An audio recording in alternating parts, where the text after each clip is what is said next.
उन्हाळ्याची सुट्टी आणि गाव किती परफेक्ट कॉम्बिनेशन आहे. मग डॅडीसोबत मस्त बुलेटवरून आम्ही गेलो आमच्या गावी.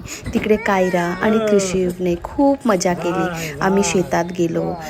क्रिशिवचा हा पहिलाच एक्सपिरियन्स होता जिकडे त्याने वासरू, आंबे, शेती हे सगळं पहिल्यांदाच अनुभवलं. पहिल्यांदा तर तो खूप एक्सायटेड होता त्या वासरूला बघून.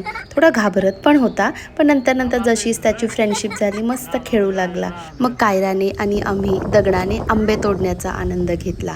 मग आंबे मस्त तिकडे पाण्याने धुवून घेत मुलं मस्त पाण्याच्या कडेला बसून पाण्यात खेळण्याची मजा घेत होती. गाव म्हणजे फक्त जागा नाही, ती एक भावना आहे.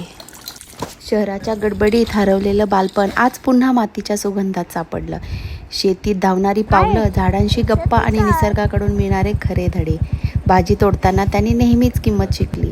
जनावरांना पाहताना मायेचा अर्थ समजला आणि मोकळ्या आकाशातील जगण्याचा आनंद अनुभवला. ही फक्त गावाची सफर नव्हती, ही त्यांच्या बालपणाला दिलेली एक सुंदर आठवण होती.